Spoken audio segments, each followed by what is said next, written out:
Anybody there?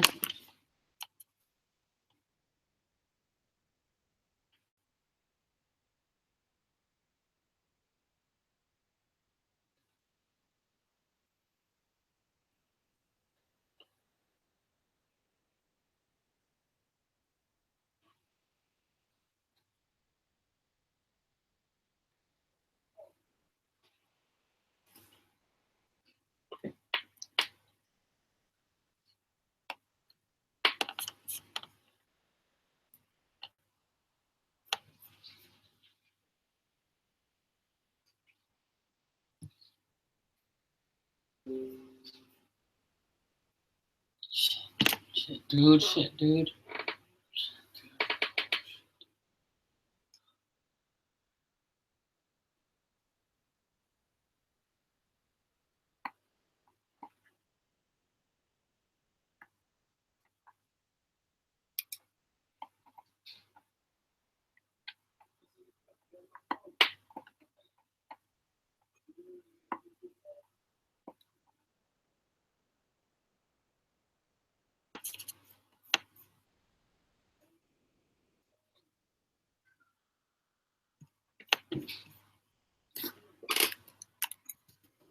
Is anybody there?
It says that nobody's there. Is nobody here?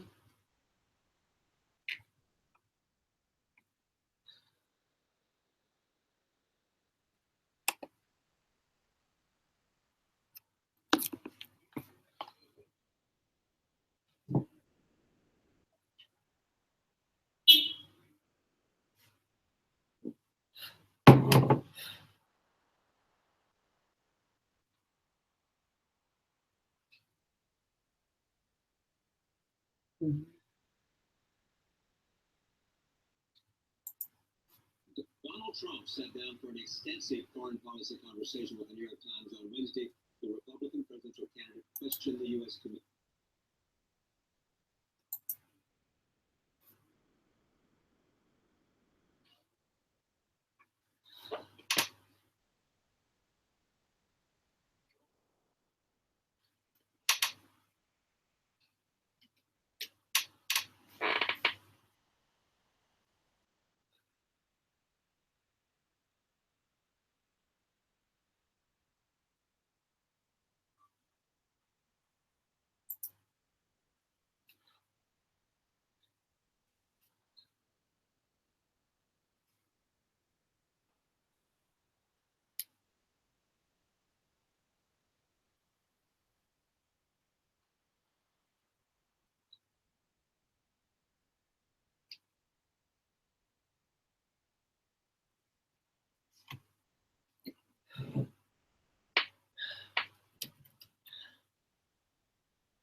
Remains the proliferation of nuclear and other weapons of mass. And the possibility of get into the hands of non-state actors. That's right. I mean, state actors like North Korea should concern us Speak to that as well. moment, because you know, the president said to me, every time they failed, they learn more. Right. And well, that is what they spend their money on. And that's what they spend the money on. And That's they right. know that brought them a certain amount of attention, That's right. and power, and even respect. Yeah. So how real is the threat of them having a capacity to develop a bomb and deliver it Well, to the United States? I think it's a very real threat. It's one I take extremely seriously. They are determined to get a missile that could deliver a nuclear weapon first to China, then to our West Coast. Make no mistake about it. This is the path that they are on. So what would you do to stop? Well, I think the danger that they now pose is much clearer to our friends in the region, most particularly China, than it has been. But they're, even though they're getting better in terms of waking up to North Korea, Well, they haven't gone as far as you'd like them to go. Well, but that's something that we're going to really work on. And what's the red line for you in terms of China's aggressiveness in the South China Sea? Well, The red here, line for look, you. I laid out what our concerns were back in 2010 at a regional conference in Hanoi. And I believe that China has a great opportunity now to demonstrate clearly that it will be a responsible international stakeholder. Not just the United States, but the region and the rest of the world has a very serious interest in freedom of navigation, in avoiding any kind of conflict within the South China Sea. And we now have an international legal opinion. So this is what we have to follow up on. None of this is easy, Charlie. You know, none of this is easy. I encourage. But is there a red line? Is Well, there one would you say? we're not going to talk red lines. What we're going to talk is, how do we enforce the international legal agreement? How do we Freedom of the move seas and everything. Right. All the seas. right? And very specifically calling out China for the construction on these reefs and Well, the Hague atolls. just called them out. That's my point. It wasn't. But nobody thinks that had any impact. Well, I'm And in sorry. The Hague decisions don't have any impact. I'm sorry. I disagree. You disagree with that? Absolutely. You think that will impact them because they basically said It we're it not going to depends. listen to it, what they said. When I started putting together sanctions on Iran, nobody thought China and Russia would go along with it. And this is the slow, boring work of diplomacy.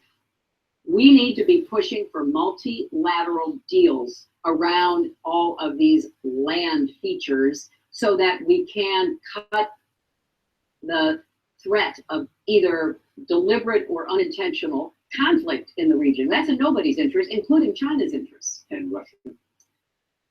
Well, I believe that Donald Trump's strange fascination with Putin is incredibly dangerous. He's moved from Putin to the late Saddam Hussein.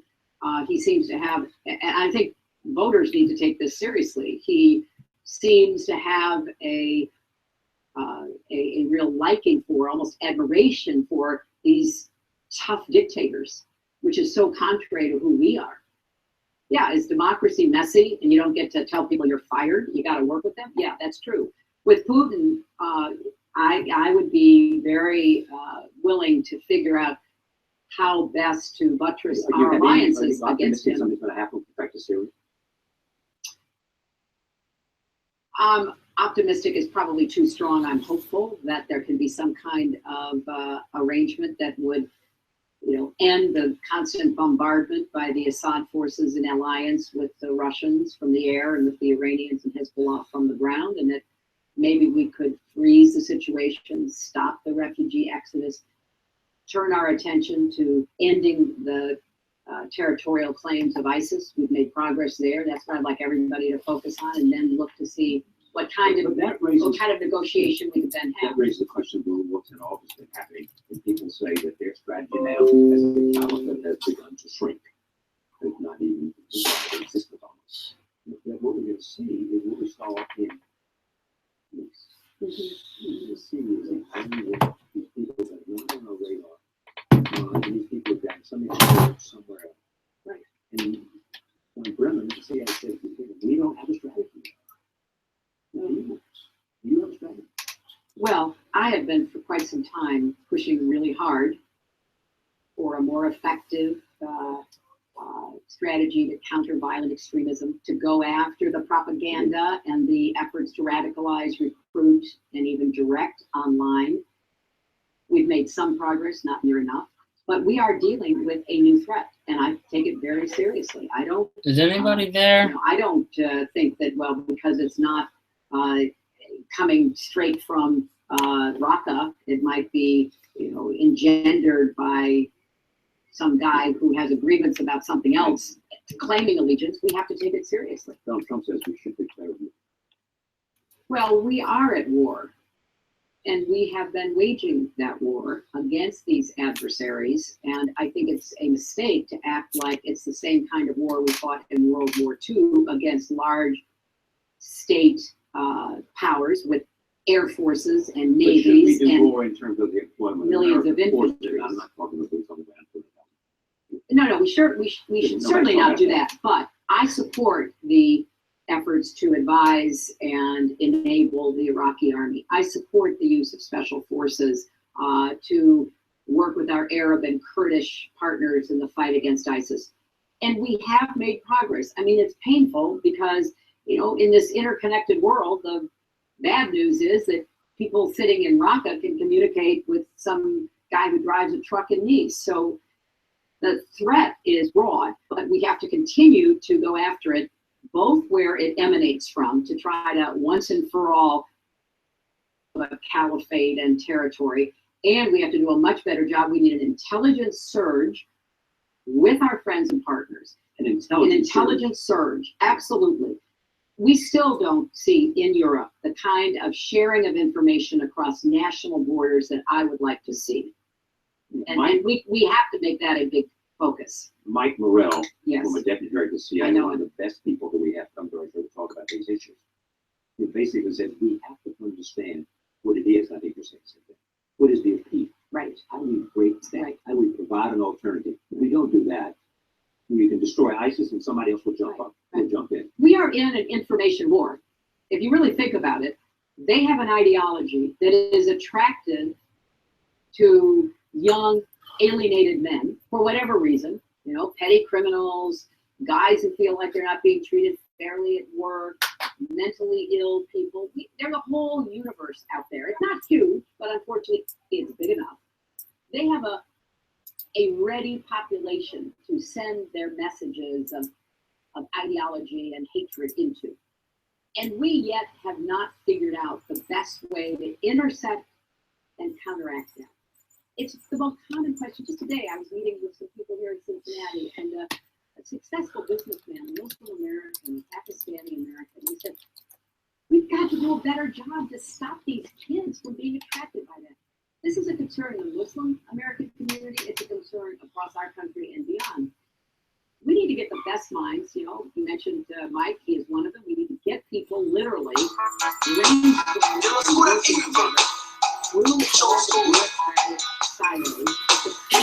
why raise time of most die? Sons of men. The rich man's wealth is in the city. Yeah. Destruction of the poor is his poverty. Lord, destruction of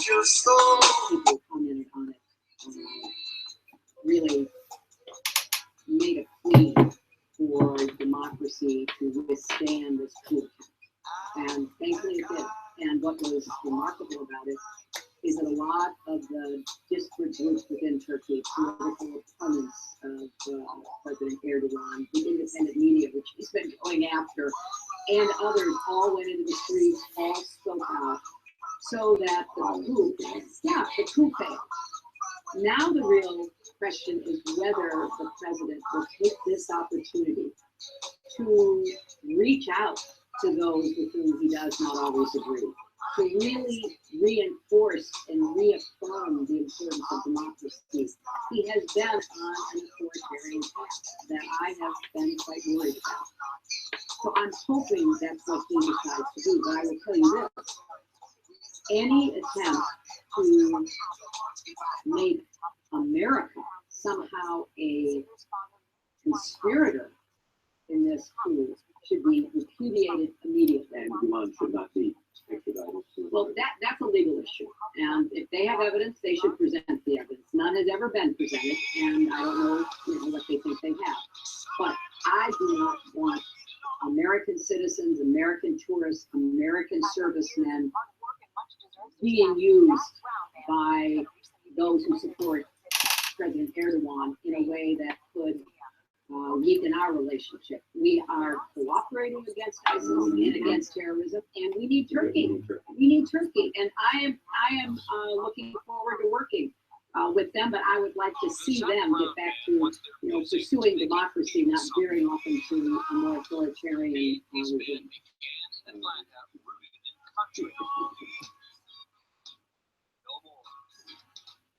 Their cross-genre appeal and multi-platinum success has evolved into one of American music's most identifiable sounds. I got my toes in a lot, ass in the sand. For us to just see our history come out. In Nashville, Brown and the band took us along for their first look at a new exhibit.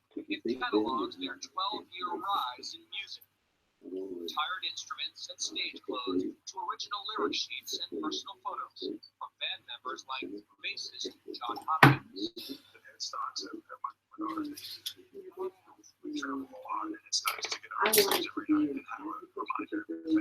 Violinist and vocalist Jimmy DiMartini. I was going to law school to do just that. That's why I went to work for the Total Defense Fund. That's why I took an extra year there studying child development, child abuse, and other things I was really interested in. And I met this guy in Bill Clinton, Arkansas. And so I, taught law, practiced law, and was deeply involved in starting nonprofits and working to improve.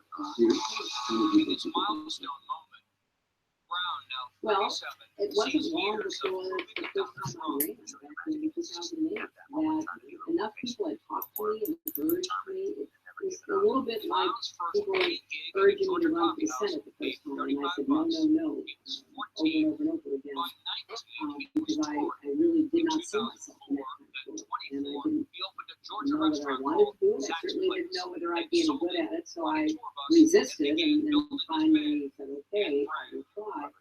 And similarly, running for president that first time, there was a steady stream of people coming and urging me to do it. So I did. And then after I wasn't successful, was happy to go back to the Senate. And I was shocked that President-elect Obama asked me to be Secretary of State.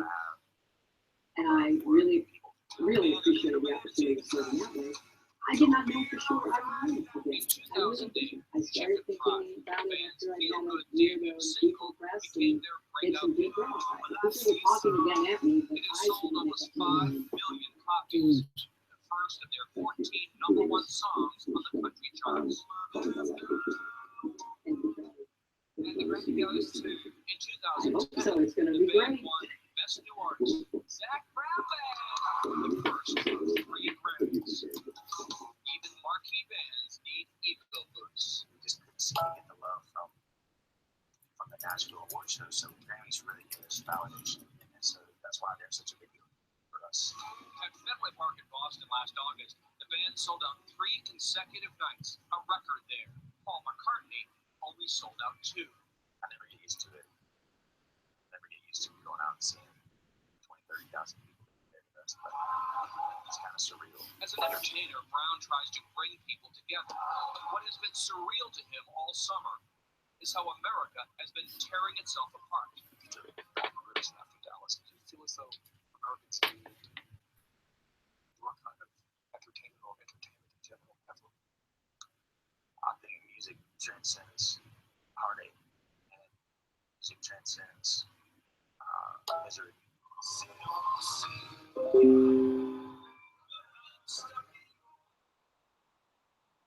It's really just about taking care of each other, being our best, Hello?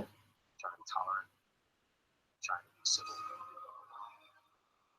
You could look out at your audience and there could be fans standing next to each other who don't agree about anything else, but become united by shared music. My mama said this, one good thing about music is when it hits you, feel no pain. That's true. Being able to create things that make people feel good is an honor. The challenge of defining this band's sound today may be a good thing. This summer has proved that America needs more of getting past labels. The one picture of the adorable Prince George on his third birthday is having this controversy. Prince George is seen here appearing to feed his pet dog, Lupo, scoop of ice cream. That's at an animal rights group. The Royal Society for Rescue Animals said that the gesture was inspired by the newborn feeding dog's ice cream and chocolate. And it is safe, but in the picture of Lupo, but the Harry Potter fans' dream come true. The International Quidditch World Cup takes place Saturday in French Germany. 21 teams from around the world are competing. I'm forced by the Harry Potter series rolling. The game is a mixture of handball, rugby, and dodgeball, minus the flying in real life. It was officially made the sport a couple years ago by Middlebury College. And millions of people spend their summer vacation in America's most popular national parks. But if the crowds there are not for you, you might want to consider some lesser known getaways. John Blackstone traveled to Isle Royale. Oh, dude. One of America's